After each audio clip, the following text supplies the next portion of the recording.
general en cuanto a la forma de orar, de cantar. Aunque está el Señor, hermanos, siempre tenemos esa conciencia. Es un gozo poder compartir siempre con los hermanos. Y como aprendíamos en las conferencias, hermanos, hay que perseverar en la doctrina y la comunión. Y estas visitas ayudan a que esta comunión se fortalezca y podamos perseverar. Entonces, así con ese mismo gozo que hemos cantado, que hemos tomado la cena, que hemos orado, vayamos a la palabra del Señor para continuar con el estudio de la carta de Pedro, primera de Pedro. Vamos a iniciar hoy con el capítulo 4, versos del 1 al 6. Para antes de ello quisiera hacer una especie de resumen de lo que hemos visto hasta el día de hoy, hace 8 días, y lo que veremos el día de hoy. La carta de Pedro, hermanos, como dije la última vez que pude participar, la puedo resumir en que es una carta evangelística porque nos muestra fundamentos de la fe, nos muestra el caminar que tenemos que llevar, nos muestra el compromiso de vida que tenemos que tener hacia el mundo y hacia nosotros mismos como hermanos, sometiéndonos a las autoridades, en cuanto al trabajo, en cuanto a la iglesia, también ese deber conyugal que hay entre las parejas, también el deber de los siervos con sus señores, ¿sí? Y que eso, al traerlo a nuestra época en Colombia, se puede simbolizar en qué, en nuestros trabajos con nuestros jefes. Amén. Hemos visto todo este repasar de la vida que el Señor quiere que tengamos en Él como iglesia. Y después de ver esto, ¿qué pasa al final? Nos muestra el Señor Jesucristo como el mayor ejemplo de todos. O sea, si tenemos que seguir a alguien, es a Él. Sus pisadas, su caminar, su vida, su obra. ¿Y cómo lo hacemos? Mediante el Espíritu Santo que mora en cada uno de aquellos que hemos recibido a Cristo y bajo la cobertura de su iglesia. No como hijos sueltos, sino como una iglesia corpórea, como cuerpo que somos de Cristo. Dirán, ay, pero en el trabajo estoy solo. Sí, puede que físicamente podemos estar a veces como solitos físicamente en el cuerpo, pero sabemos que tenemos comunión íntima primeramente con nuestro Dios y por medio del Espíritu Santo también con nuestros hermanos. Amén. Bueno, hace 8 días no pude estar en la reunión, pero voy a tratar de hacer un acople de lo que veremos hoy. En 1 Pedro 3, 18 al 22, que fue lo que vieron hace 8 días, pude resumirlo en 4 grupos grandes y es, el verso 18, el objetivo del sufrimiento de Cristo. ¿Y cuál es este objetivo? Llevarnos a Dios. Recuperar lo que se ha perdido como hombres. Él como hombre recuperarlo y llevarlo nuevamente al Señor. Los versos 19 y 20, la proclamación del triunfo de este triunfo. El verso 21 nos muestra la resurrección de Cristo, nosotros con Él ¿en qué? En el bautismo. Y el versículo 22 del capítulo 3 nos muestra que ya el Señor está exaltado a la diestra del Padre. Vayamos ahora sí a lo que nos compete el día de hoy, que es 1 de Pedro capítulo 4, versos 1 al 6. Dice así, Reina Valera 1960, puesto que Cristo ha padecido por nosotros en la carne, vosotros también armaos del mismo pensamiento, pues quien ha padecido en la carne terminó con el pecado, para no vivir el tiempo que resta en la carne conforme a las concupiscencias de los hombres, sino conforme a la voluntad de Dios. Baste ya el tiempo pasado para haber hecho lo que agrada a los gentiles, andando en lascivias, concupiscencias, embriaguez, orgías, disipación y abominables idolatrías. A estos les parece cosa extraña que vosotros no corráis con ellos en el mismo desenfreno de disolución y os ultrajan. Pero ellos darán cuenta al que está preparado para juzgar a los vivos y a los muertos, porque por esto también ha sido predicado el evangelio de los muertos, para que sean juzgados en carne según los hombres, pero vivan en espíritu según Dios. Algo que quiero enfatizar para iniciar sería verlo en la versión internacional, el versículo 1. porque aquí en esta versión es un poco más claro una conjunción en el griego que es un, y esta conjunción que es por consiguiente, o sea, lo que estamos viendo en este momento es algo que va ligado a lo que habíamos visto anteriormente. En la versión internacional aparece, por tanto, ya que Cristo sufrió en el cuerpo, puesto que es parecido, pero en lo personal me queda más claro cuando aparece el por consiguiente o por tanto. Entonces vemos que lo que vamos a ver en este momento tiene que ver con lo que hemos estudiado anteriormente y directamente con el capítulo 3. ¿Amén? Entonces, dice así: por tanto, Cristo ha padecido por nosotros en la carne, vosotros también armados del mismo pensamiento, pues quien ha padecido en la carne terminó con el pecado. Si vemos aquí hay un verbo que está en modo imperativo y es el armados. O sea, es un verbo que no está como un consejo a seguir, sino como una ordenanza. Deben, para que sea un poco claro, deben armarse, armados. Tenemos que armarnos. No es un consejo, no es una sugerencia, es una orden que da. Nos debemos armar. ¿Y de qué nos debemos armar, hermanos? Del mismo pensamiento. ¿Y qué pensamiento? El de Cristo. Entonces, ¿este pensamiento qué es? Por causa de la justicia podremos vivir algunas aflicciones o sufrimientos, lo que hemos visto a lo largo también del pasaje de Pedro. Para los que no están, la aclaración es: Dios no nos manda a sufrir, Dios no nos crea para sufrir. Entonces viene la pregunta: ¿por qué sufrimos? Por causa de la condición en la que estamos caída, que al recibir a Cristo hemos nacido de nuevo, pero seguimos en esa lucha, como lo vemos en toda la palabra del Señor.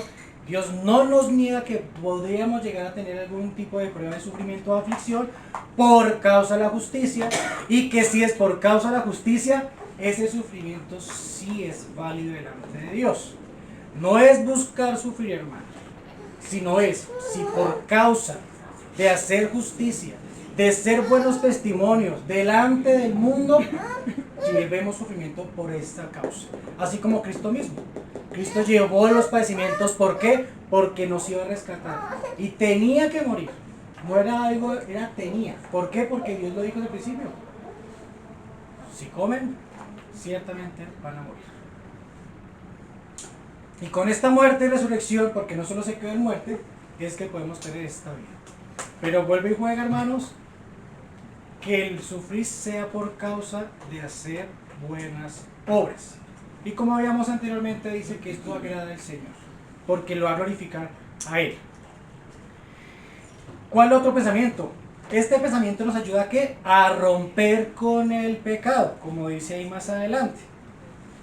Cristo terminó con el pecado, o sea, es una lucha que ya sabemos quién fue el victorioso. Y nos debemos hablar de qué? De la victoria de Cristo. ¿Para qué? Para poder terminar con el pecado que mora en nosotros. ¿Amén? Muy poquitos amén. ¿Amén? Amén. Gracias, Señor. Entonces necesitamos de esta gracia para poder vivir una vida de santificación. Y al hacer esto, hermanos, ¿qué podemos hacer? Vivir la buena voluntad de Dios en nuestra vida. El pecado, si vivimos en el pecado, no podemos llevar una vida de santificación. Porque la luz nos lleva con las tinieblas. La vida no va con la muerte. Por eso el Señor lo dice muy claro acá. Él terminó con el pecado, lo venció. Y allí es donde está nuestra victoria. Vemos, hermanos, que Pedro en este primer verso, él retoma algo que ya había hablado en el capítulo 2, verso 24, que dice: quien llevó él mismo nuestros pecados en su cuerpo sobre el madero, para que nosotros, estando muertos a los pecados, vivamos a la justicia, y por cuyas heridas fuisteis sanados. Mire que es algo que vuelve al Espíritu a poner en el corazón de Pedro para hablar. Ya no vivimos nosotros en el pecado, sino debemos vivir en Cristo, porque hemos sido juntamente crucificados con Él. ¿Para qué? Para vivir la vida de santificación que es por medio del Espíritu Santo día a día. Amén, hermanos. Entonces, si vemos este pequeño, pero podemos ver que este pasaje que hemos visto acá y este tema de morir al pecado, vivir en Cristo, lo podemos reforzar yendo a Romanos en el capítulo 6, versos 2 al 14.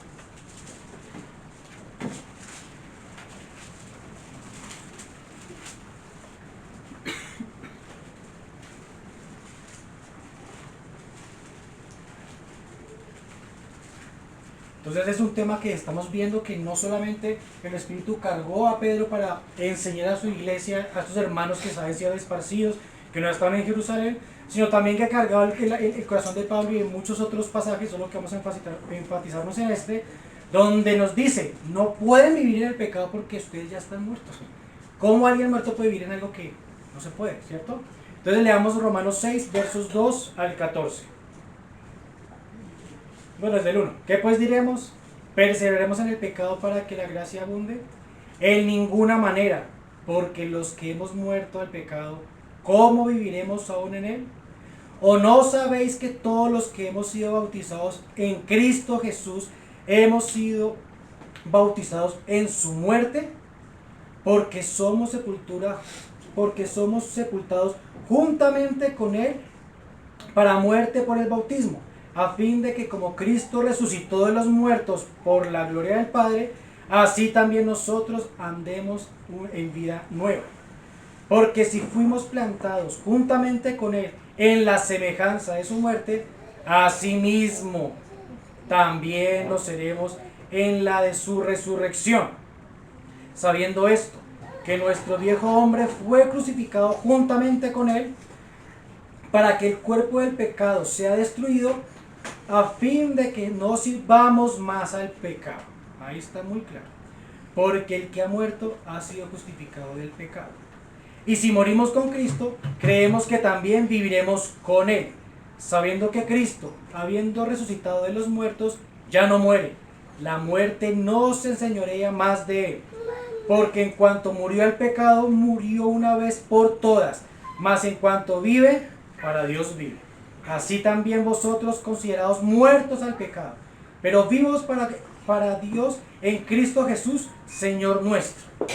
No reine pues el pecado en vuestro cuerpo mortal, de modo que lo obedezcáis en sus concupiscencias, ni tampoco presentéis vuestros miembros al pecado como instrumentos de iniquidad, sino presentaos vosotros mismos a Dios como vivos entre los muertos, y vuestros miembros a Dios como instrumentos de justicia, porque el pecado no se enseñoreará de vosotros, pues no estáis bajo la ley, sino bajo la gracia. Aquí esto, hermanos, resume el plan de Dios o el trabajo que Dios está haciendo en nosotros en una vida de santificación, y creo que esto lo hemos enfatizado en varias ocasiones. Nuestra vida es, salimos de la muerte, vamos a la vida por cuanto a qué, la fe en el Señor Jesús, la obra del Señor Jesús, creerla y apropiarla en nuestro corazón, confesarlo con nuestra boca, pero ese es el primer paso. Dios no nos quiere que quedemos allí, sino ¿qué pasa cuando hacemos ese paso? Nacemos de nuevo, o sea, somos unos recién nacidos. Pero Dios no quiere unos hijos recién nacidos de bebés, sino quiere hombres y mujeres e hijos maduros. Y ese es el proceso de santificación. Día a día vamos santificándonos con la ayuda del Espíritu Santo, muriendo al pecado, muriendo a esos gustos carnales que hay en nuestro miembro, que si leemos Romanos ahí también está. ¿Quién me puede librar de este pecado de muerte? ¿Quién lo puede hacer? Jesucristo. Gracias al Señor que esa pregunta tiene respuesta, porque si no sería algo complicado de vivir, o imposible más bien. Pero gracias al Señor lo tenemos a Él para poder terminar con el pecado en nuestra vida. Ahora, hermanos, van a pensar, si terminamos en el pecado, ¿quiere decir que no pecamos más? No, porque este cuerpo está bajo la ley del pecado, ¿cierto? Y para poder luchar es donde necesitamos la ley del Espíritu para contrarrestarlo. Como dice Pablo también en Romanos, el bien que yo quiero hacer, no lo hago, pero el mal que no quiero hacer, este hago. O sea, ¿qué está mostrando ahí? que hay una ley que no se ha quitado porque está en este cuerpo que está destinado a morir, a ir muriendo poco a poco.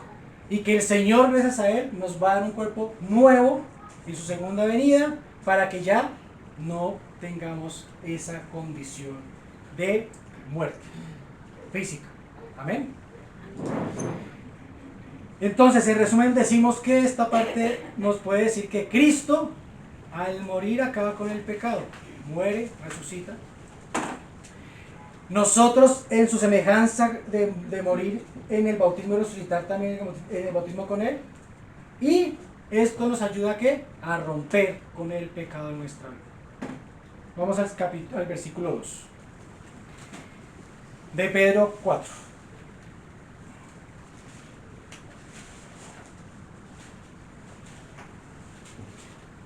Para no vivir el tiempo que resta en la carne, conforme a las concupiscencias de los hombres, sino conforme a la voluntad de Dios. Si nosotros vamos en el capítulo 6 de lo que acabamos de leer en Romanos, en el verso 12, que dice: no reine pues el pecado en vuestro cuerpo mortal, de modo que obedezcáis a las concupiscencias. ¿Qué dice aquí? Ya es tiempo que lo que tenemos de vida, tan pronto conocemos a Cristo, que es no seguir viviendo en las concupiscencias de la carne. ¿Y cómo podemos lograr esto, hermanos?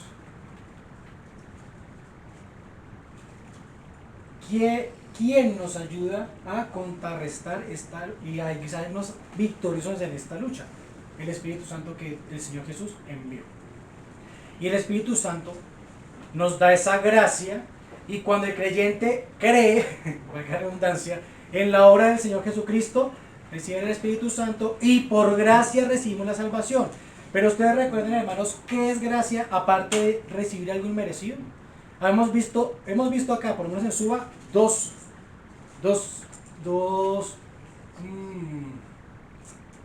definiciones, no tanto, ¿cómo se diría? Dos aspectos de la gracia, gracias. Dos aspectos. El primero entonces es ese regalo inmerecido que tenemos de parte de Dios, la salvación, pero que también vimos que la gracia, que es poder de Dios. Cuando Pablo le dice: Señor, Señor, quítame este aguijón, ¿y qué le responde el Señor?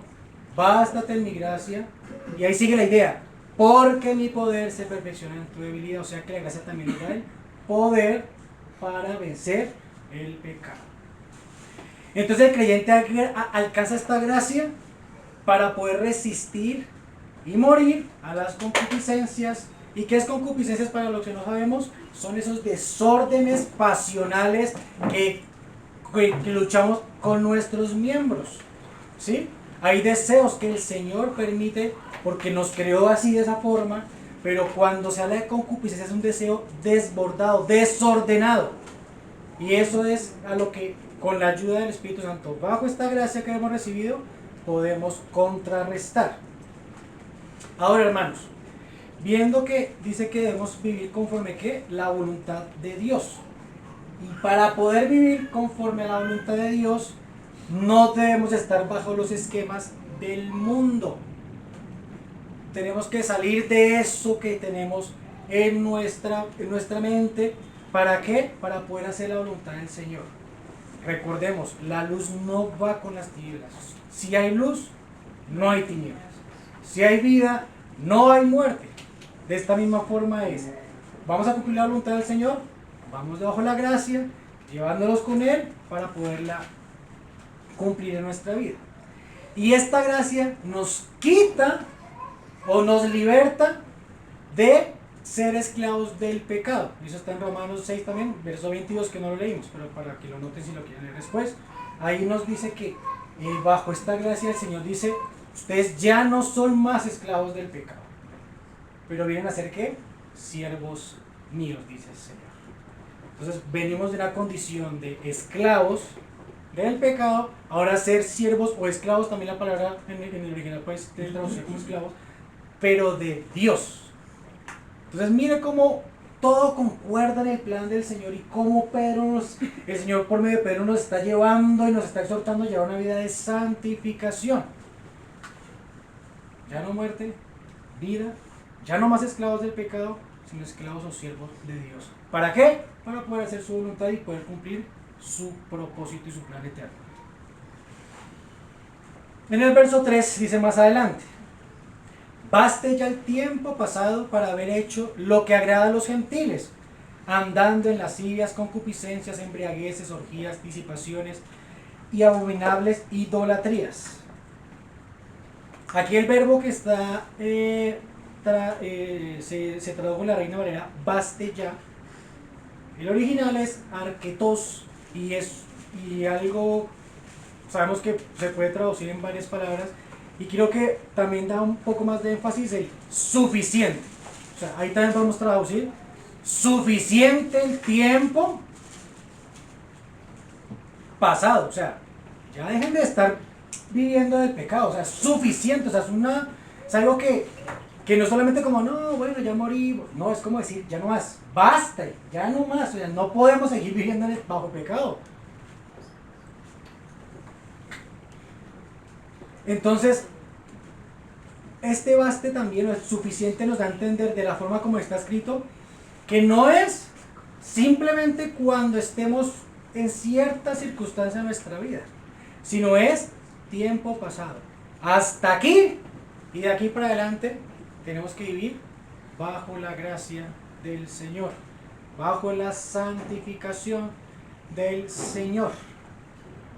Ahora, entonces, esto no es un juicio, hermanos, de si estamos con una lucha interna o externa o estamos lidiando con un pecado. Eso no significa ahora que estemos mal.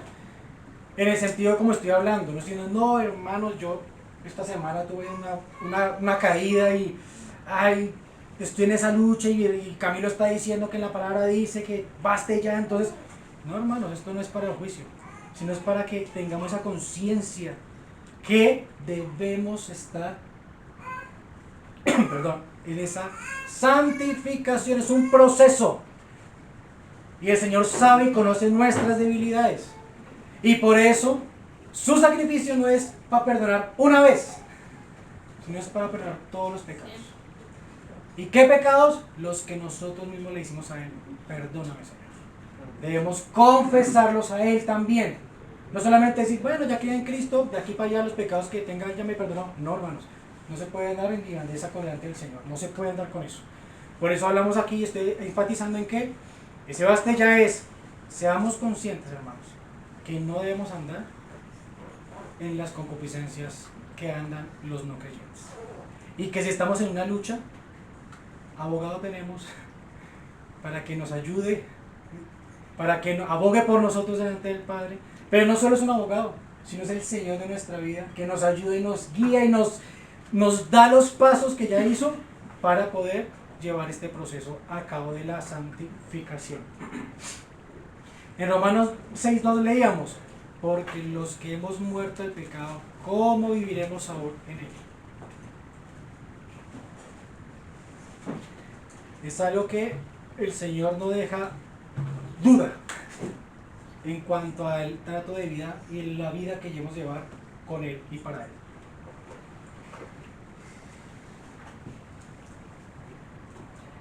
Siguiente verso habla en el 4. A estos les parece cosa extraña que vosotros no corráis con ellos en el mismo desenfreno de disolución y os ultrajan.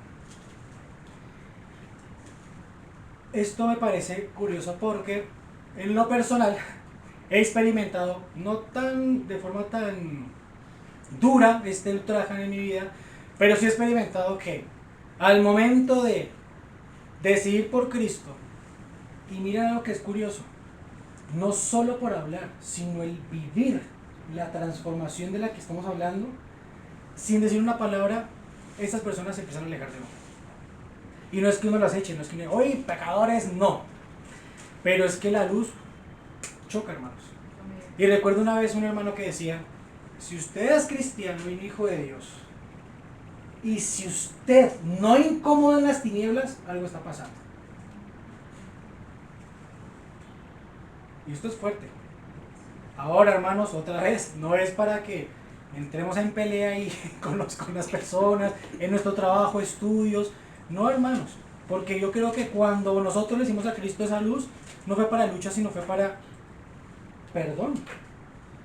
Y cada uno lleva su proceso, amén. Cada persona va a llevar su proceso y cada persona va a recibir esa luz de forma diferente. Pero aquí Pedro nos muestra de una forma y yo quiero ver de dos formas. Entonces, esta santificación que va a producir más luz en nuestra vida, que va a incomodar donde son las tinieblas. Y esta luz o esta transformación que estamos viviendo con Cristo puede producir en las personas no creyentes dos cosas. Que las personas se pregunten por qué ese cambio tan repentino en nuestra vida y quieran conocer esta razón, como ha pasado también con otros hermanos. De hecho, con mi mismo hermano en la carne, Juan Pablo, veíamos un cambio en él que no nos hizo, bueno, sí, en parte sí nos burlamos al principio de él. Claro, porque pues es que hubo un cambio de vida, de realmente, pero después de burlarnos, sí, acá estamos. Y no solo mi hermano, ni yo, ni mi hermana que está acá presente, sino que el Señor ganó la vida de toda mi familia, el núcleo familiar, antes de casarme, porque ahora mi familia es igual. Pues vida matrimonial. Entonces, mire cómo el Señor usó ese testimonio de mi hermano, porque él al principio no nos predicaba con la boca, nos predicaba con su vida y el cambio que ha tomado. Y esa vida, hermanos, fue ganada por unas hermanas en oración durante, si no estoy mal, 7 años. No sé si Clarita estaba en ese grupo de oración, creo que sí. Pero era un grupo de oración de la hermana Mercedes Cortés, la profesora Mercedes Cortés, que ella fue una evangelista nata. Yo creo que si yo tuviera que definir a la profesora Mercedes, ella era una evangelista que ya está descansando en el Señor. Y ella oró por mi hermano 7 años. 7 años que en su clase, dictándole su clase, pero ahí iba el Evangelio, ahí iba el amor de Cristo. Pero no solo lo ganó él, nos ganó a todos. Eso también queda de enseñanza a nosotros de perseverar en la oración, primeramente a mí. Antes de... Entonces, vemos que la luz produce una duda en las personas. Pero también esa duda puede producir ¿qué? ¿Qué pasa cuando viene una luz? Que saca a relucir algo. Y este algo es lo que habla aquí de la concupiscencia de ellos. Y eso hace que ellos, aunque uno no está diciendo nada, se sientan juzgados. Puede que se sientan juzgados, aunque no sea la intención de nosotros. Pero la luz va a mostrar algo, hermanos. Ayer veíamos eso y recalcaba a Pablo ese aspecto.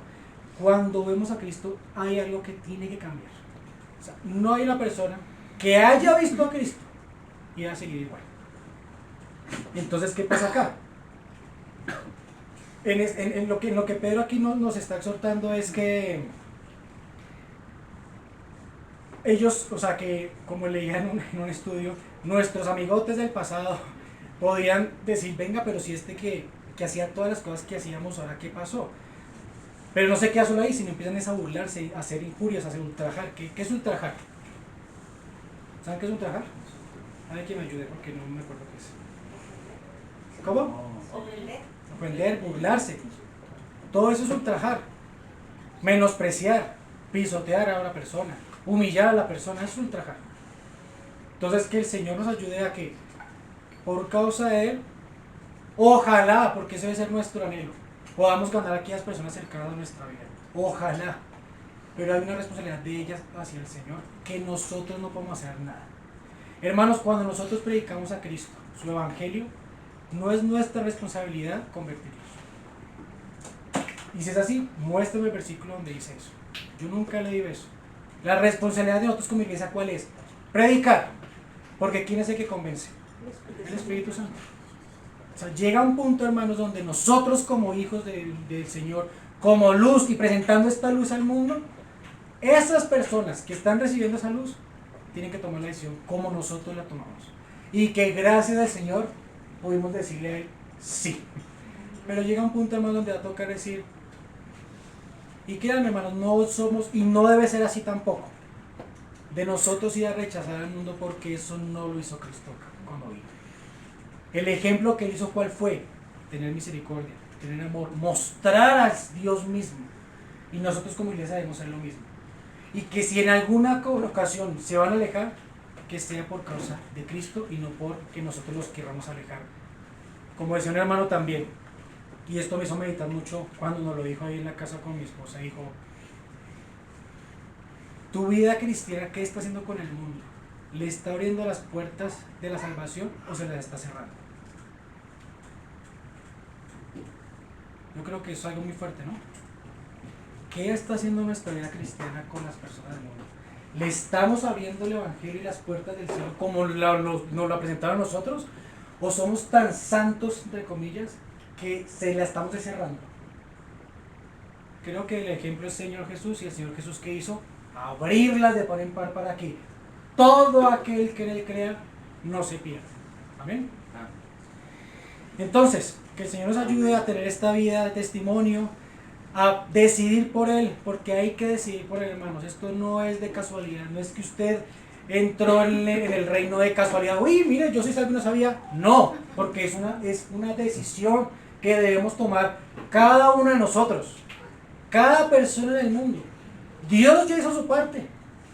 De tal manera amó Dios al mundo, a todos.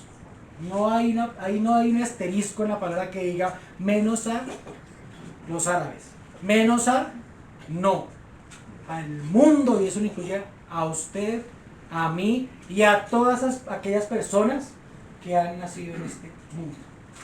Pero también llega un punto donde la responsabilidad de nosotros, que es para que todo aquel que en él crea.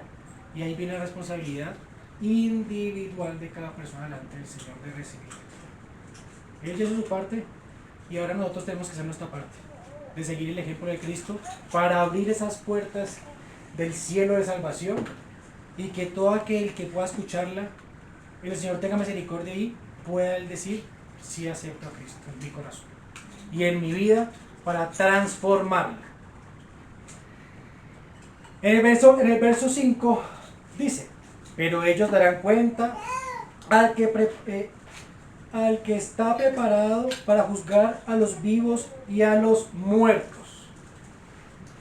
Es lo que dice acá, hermanos, que nadie se va a escapar del juicio de Dios. Nadie va a poder estar asombrado cuando esté delante del juicio, porque ahí está en su palabra muy claro.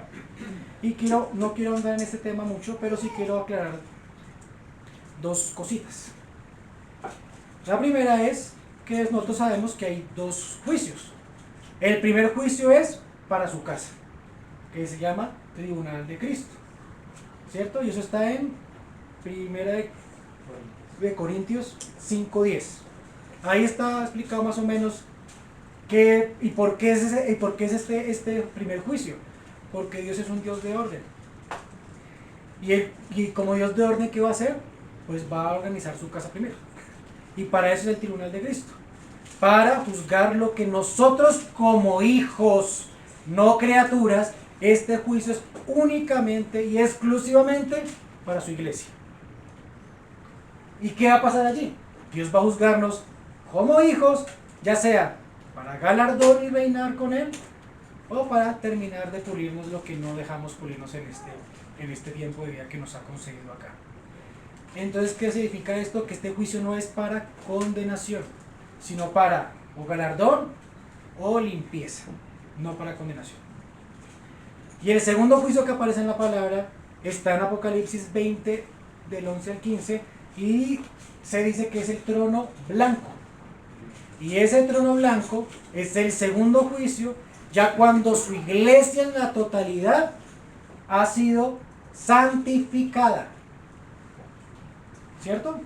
El Tribunal de Cristo primero, viene el milenio, bueno, y el último juicio que va a haber es el del trono blanco, y que ese sí es para condenación y va también para verificar las obras de aquellos que no quisieron creer y dar su vida a Cristo Jesús. Y esto nos debe llamar la atención a nosotros como hijos, para no guardarnos a Cristo con aquellas personas que no lo tienen. Porque esto es serio, o sea, no es algo ligero. Así que el Señor nos ayude, hermanos, a mostrar ese amor de Cristo, pero también mostrar que es un Dios santo y es justo y es juez.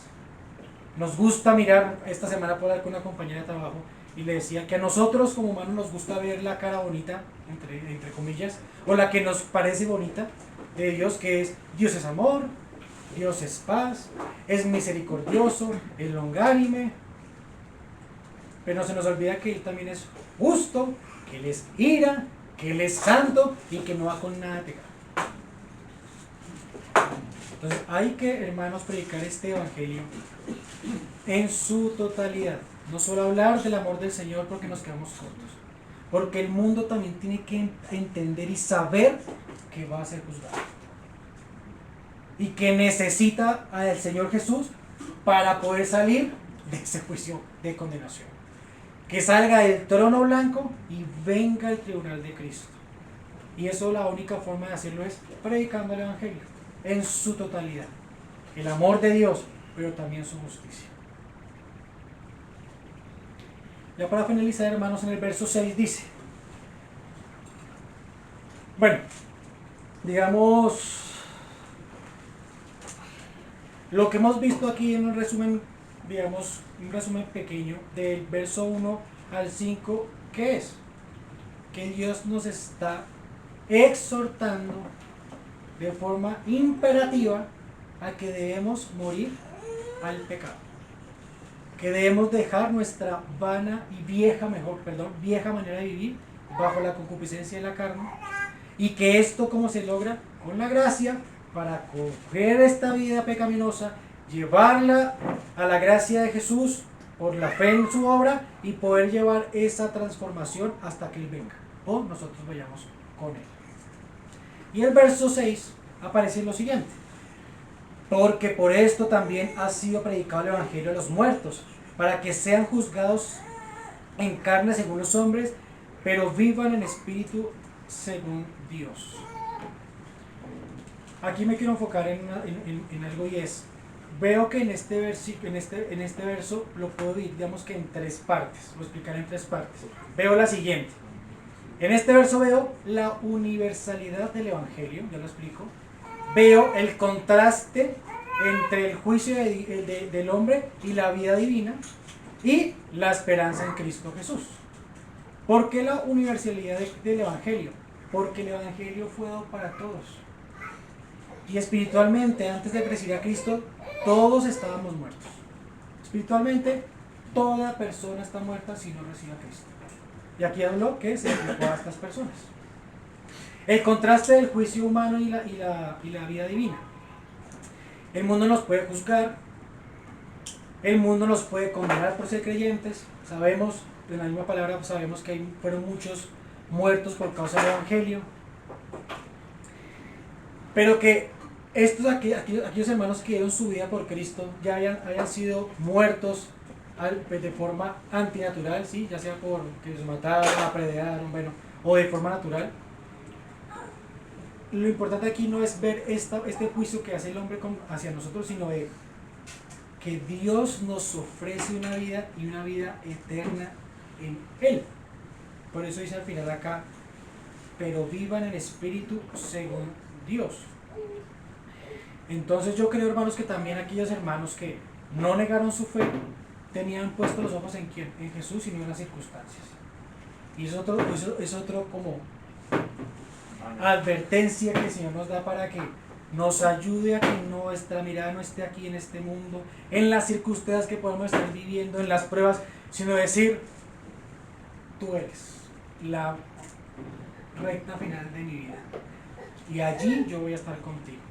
Porque si tenemos la mirada allí, hermanos, créanme que no habrá prueba que no podamos superar. Y también recordemos una vez más que Cristo no nos permite una prueba mayor de la que podamos llevar. Lo que estemos viviendo en nuestra vida, hermanos, es porque el Señor sabe que la podemos llevar con Él, no solos, con Él. Y la tercera parte de este verso que les decía era la esperanza en Cristo, que a pesar de estas luchas y pruebas y dificultades que podemos llevar, tenemos una esperanza de vida eterna junto a nuestro Señor amado, que es nuestro Señor Jesucristo, y que nos da una vida, y vuelve y juega, no es una vida pequeña, es una vida eterna y en abundancia. ¿Qué vamos a hacer allí? Ahí también está la palabra: conocer a Dios y a su Hijo, a quien ha enviado. Yo creo que este fragmento de Pedro que hemos visto nos puede mostrar la victoria del evangelio ¿Contra quién? Contra la muerte y el pecado. Nos da el contraste y nos exhorta, como dije anteriormente, y como también estaba en ese verbo, que es muy importante a veces ver cómo está escrita la palabra de imperativo, de una ordenanza, armados. O sea, que nos exhorta no solamente a vivir y a aceptar a Cristo, sino ahora a vivir una vida de santificación bajo su gracia para hacer luz en este mundo que tanto necesita. Creo que este fragmento muestra realmente el poder, y lo podemos resumir, el poder del Evangelio en el mundo y en nuestra vida como cristianos. El Señor, de verdad que la carga mía era esta, hermanos, que el Señor nos ayude a poder perseverar como hemos visto, a poder mantener esta vida en Él, porque vale la pena, hermano. Vale la pena dar la vida por Cristo. Amén, hermanos. Entonces esto era lo que había, esta carga en mi corazón, y que el Señor sea hablando aún más en cada uno de nuestros corazones, en nuestra intimidad, en nuestros hogares, hermanos, en nuestra familia, como hijos, como familia y como iglesia. Amén.